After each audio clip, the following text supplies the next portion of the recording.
like, it's like, you know what? 60 seconds. Right. Run, child, run. Okay. Sula.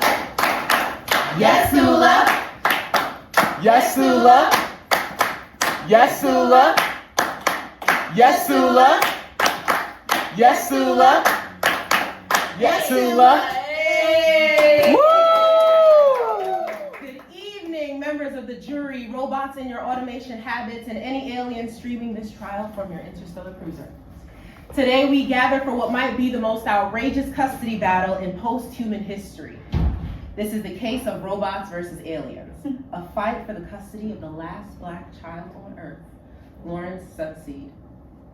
How did we end up with only one black child left on Earth? Well, back in the 2300s, Earth powers that be decided that there wasn't enough clean water and non-toxic food, so black people left for space in droves on the intergalactic Black Starship, headed by astronaut Amy Garvey. If you know, you know. The aliens, bless their 3 hearts and 4 lungs, adopted black communities into their intergalactic societies where we've been thriving. Black people in space, y'all. Afrofuturist cities with Wakandan vibes. I'm talking cookouts with zero gravity line dances, and don't get me started on interstellar HBCUs. But now in 2525, the robots have entered the chat after conducting groundbreaking archaeological studies of Black Twitter. That's right. They found the holy grail of Black thought, humor, and culture back when it was Twitter and not X. They studied the memes, the think pieces, even the clapbacks. They're out here quoting Issa Rae as rooting for everybody black like it's source code gospel. And they're claiming with all this data, they can biofabricate a black parent for Lauren. I mean, sure, they can print a parent, but can you print the energy of a black mom who will side-eye you into next week?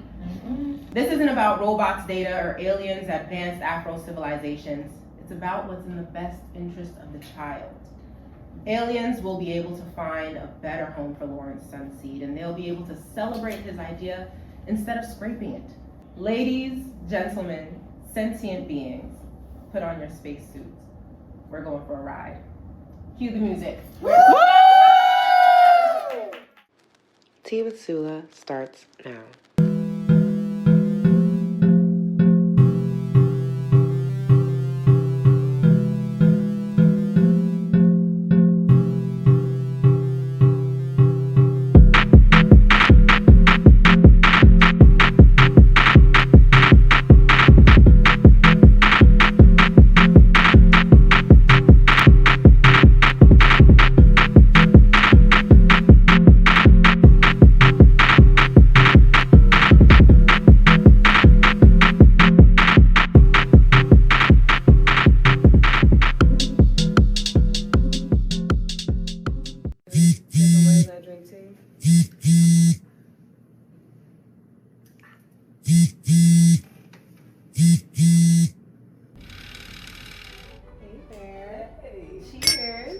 Welcome to the Thanks, girl. Yes, I needed this. Wait, can we have another sip because it's cold and rainy outside? All right, girl, let's get into it. Let's do it. You came into the world feet first. When did you jump into art feet first? When the movie The Lion King came out, the animated movie, yes, I was inspired by the movie, so I was like, I want to draw just like that. I couldn't draw worth a lick. And when I tell you I could not draw a lion, but what kept me drawing, Pokemon was very popular. Everybody was getting trading cards, and then there was a lot of kids in my class specifically that were just like playing the game. One kid came to me and asked me to draw his favorite Pokemon was Bulbasaur. I used the card as a reference and I drew it and he gave me $1 the next day. He was over the moon, give me some love. Yes! And I was like, you know what? I think I'm gonna keep it. I'm gonna keep going. So I started getting creative and I started making my own evolutions, and I'm just like, I kinda like Pokemon. So I want to talk about a specific project you worked on. When I saw it, oh my goodness. When I tell you my jaw literally dropped when I saw it, because at first you started dropping one character at a time in this particular project. Yeah. So one character, I was like, and then I saw another character, I was like, and after the third character, I was like, wait, this is This is massive. Mm-hmm. The project that I'm talking about is none other than the amazing comic book Save a Hood, Captain Save a Hood. Please tell us more about it. Okay, well, first I'm gonna pull up the cover. Yes! Hopefully, you know, you can see it. Every single one of these people. There we go. It's all real people. That's what I love about it. Every single person you see is a real person.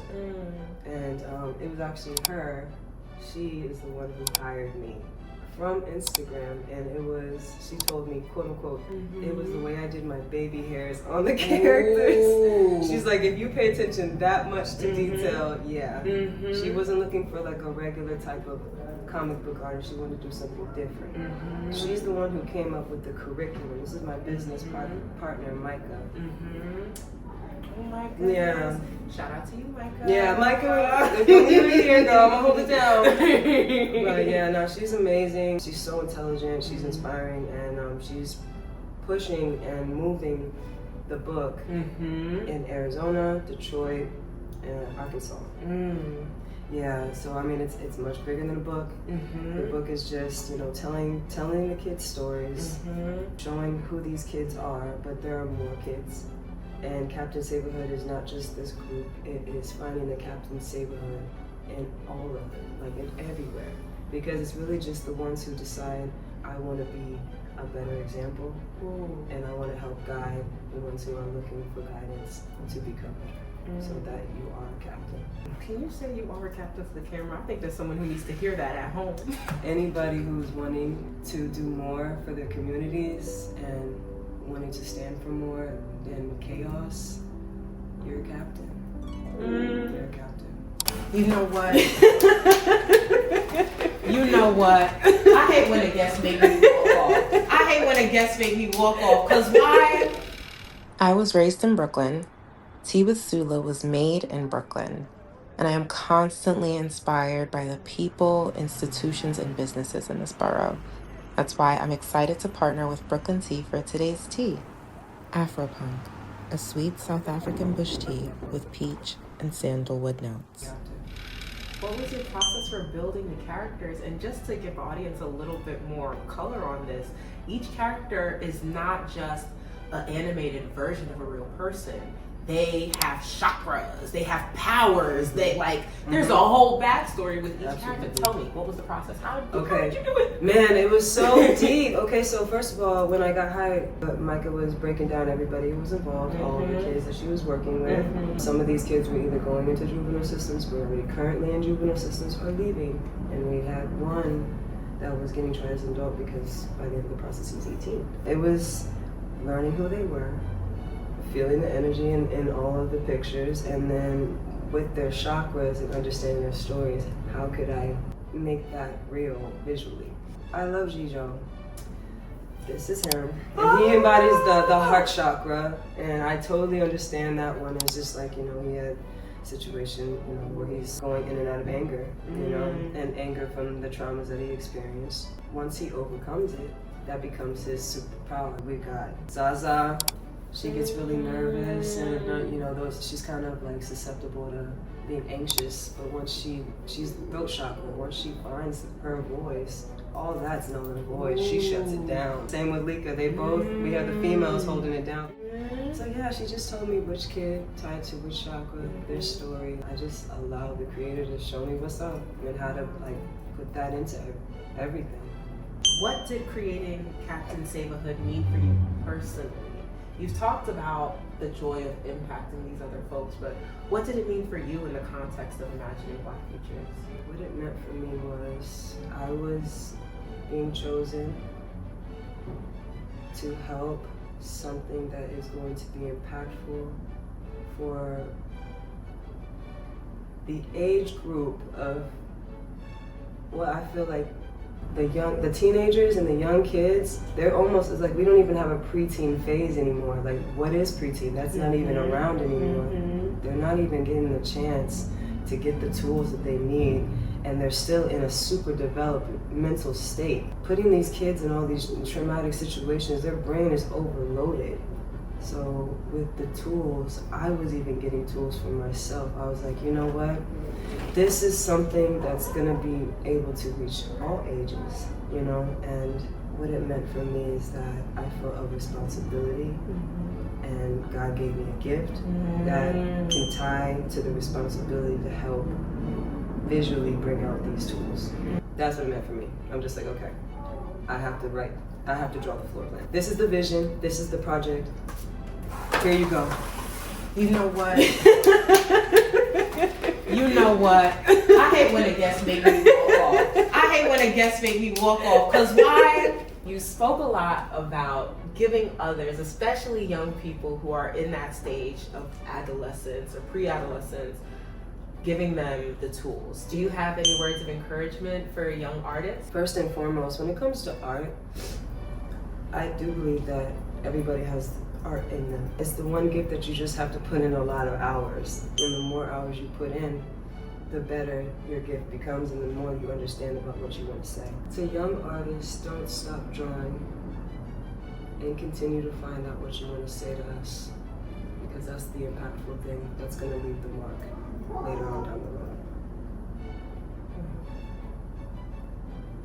Thanks, girl.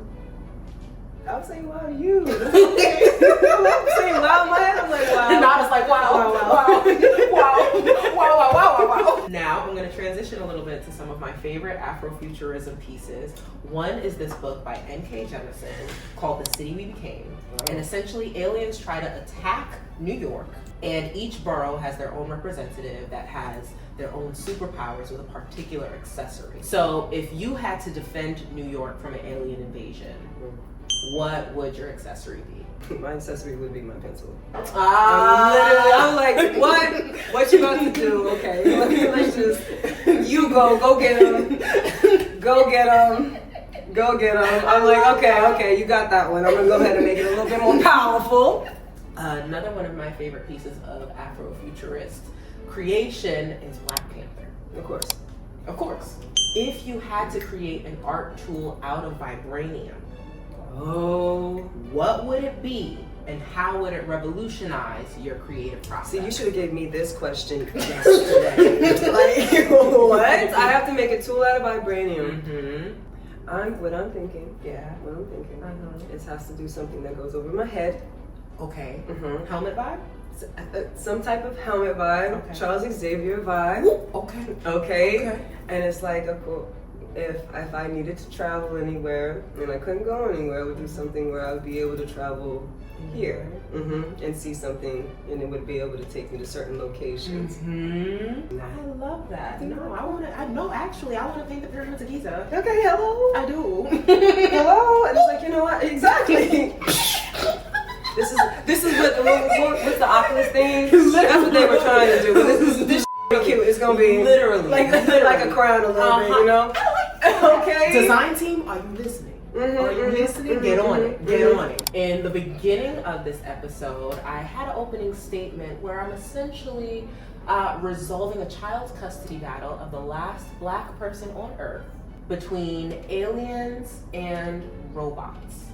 Now, who would you trust your firstborn with? Come on. Come on.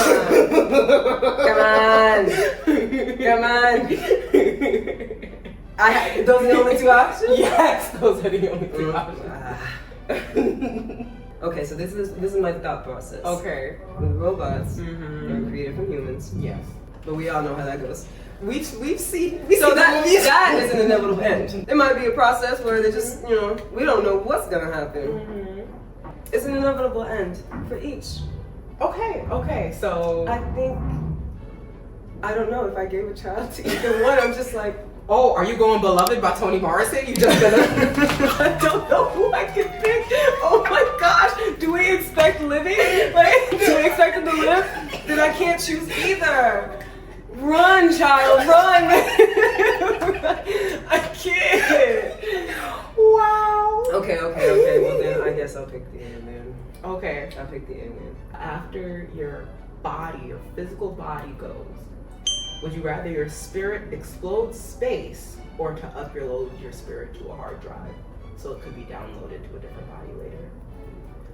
No. I'm not gonna download my body. God chose the body, so we're gonna let that happen again. And let's go in space. I mean, there's multitude of universes. This is one small one of so many. So I'm like, oh yeah, let's go.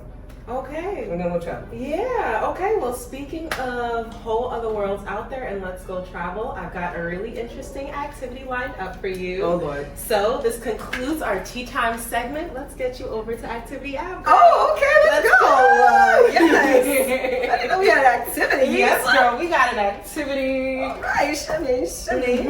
Cocoa Puff. Yes, Sula. Yes, Sula. Welcome to Activity Ave. I've got a special game called Future Sketch. Gracie will pick the option and we'll draw it. Okay. The key to this game is that whatever Gracie draws is going to be the world of our sweet last black baby on earth, Lawrence Sunseed. Oh, So yeah. let's get into it. All right. Your first category is Lawrence. landscape, where Lawrence lives. Option 1, Celestial Wakanda. It's a lush green planet with advanced tech seamlessly integrated into nature. Option 2, Floating Diaspora. Interconnected floating cities in the sky powered by ancestral knowledge. Option 3, Crystal Sands. It's a desert planet with glowing crystal-like sand that reflects the stars. Wow. You wanted me to draw that in 60 seconds. Oh wow. Actually, you were like, no, that's gonna be too much. No, I'm time. thinking you want me to just draw like, okay, here's a person. What is he wearing? He's wearing this. I'm like, okay, I got you, girl. You said celestial planets that are floating. part. Okay, so he's gonna live in floating planets. Okay, Yes. the floating diaspora. Yeah. Okay, sounds good. Would you like to start drawing, or would you Okay. like me to get into the next? Repeat the floating diaspora. Happy to. Okay. The floating diaspora is a series of interconnected floating cities in the sky powered by solar energy and ancestral knowledge. Okay.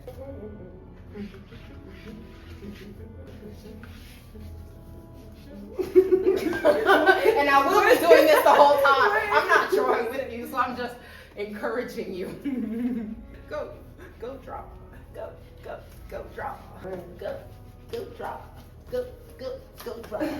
I can't believe you really wanted people to draw this in like a small amount of time. Like what? Okay. You didn't even wait to hear the I prompt didn't- before you were like, Listen, I was like, I and can was draw like- that. I was like, 60 seconds. right.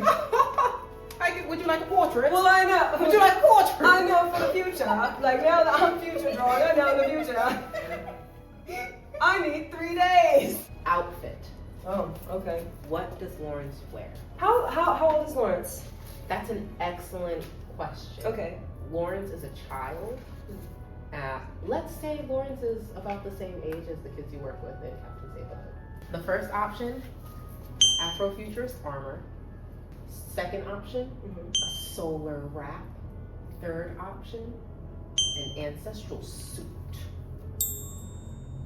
What I imagine Lawrence to be wearing would be similar to his environment, so ancestral stuff. Think about the African mixed with monk. Yeah, that's what I imagine. So, Senor Lawrence. I'll do a little explaining about Lawrence's character. So he was inspired by Parable the Sower, where the main character, Lauren Earthseed, is living in the future where things are not going great for Black people. And in the process of reflecting on her own life, reflecting on the things that she sees around her, she comes to create this religion called Earthseed.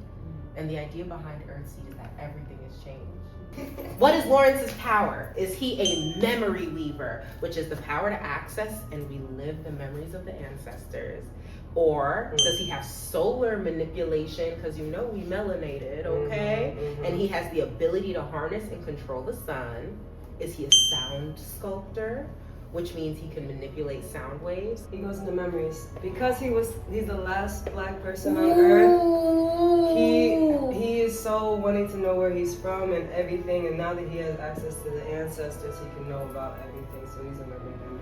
Say For sure. Yeah. Was that the last part of it? Or is there No. What are you having me draw? What tool would you like Lawrence to use? An infinity staff, an ancestral pendant, or a kente cube? A small portable cube that can unfold into different tools. Shelter, a weapon, a car. That's what he has. Ooh. Yeah, that's what he has. Okay, transportation. How does Lawrence travel? Starship Umoja or a solar skiff, which is a lightweight solar-powered hoverboard, and a light cycle, which is a motorcycle, but it's only pure light. I think he would travel in that just because, to travel from city to city. Oh, actually, yeah. Yeah. That makes sense. Yeah. And we've got the very last category. Well, let me hear it. Pet. Oh, okay. Give it to me. A starlight panther, a nebula cat, or a kinetic owl. Man, I'm gravitating to two animals. Which one? The last two. Ooh. I know. That panther is fire, but I don't know. Why would he need that panther? And would it get in the way? Right. For what he does. Mm-hmm. I love, you see, thinking about the whole character. Yeah. I love for that. what he does and all of the things. It's like, what would be the best? I'm saying the owl. Okay, I'm saying kinetic the owl. An owl with wings that generate energy as it flies, used to power all of Lawrence's tools. Well, I am going to leave you in peace to draw for Thank you. 10 minutes. Thank you. I will come back Okay. and we'll see the finished look. Holy smokes. Let's go. Thanks, girlie. Hey, everyone. Thank you so much for watching. Here's the finished piece.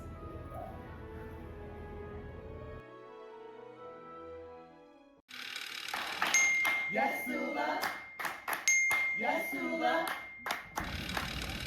Robots, aliens, all sentient beings in between, we've reached the end of our trial. On one side, we have robots, meticulous, data-driven, and convinced that algorithms can replicate the essence of Black culture.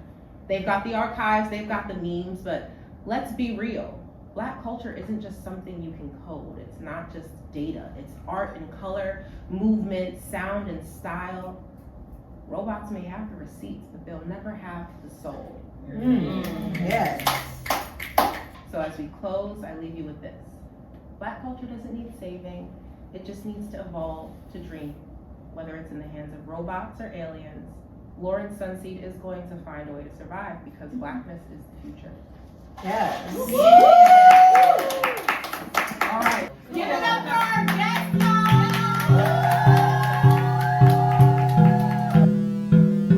I hope you had as much fun watching this episode as I did creating it. We're just getting started, so make sure to subscribe, like, share, and leave your girl a comment. See you next time. Bye.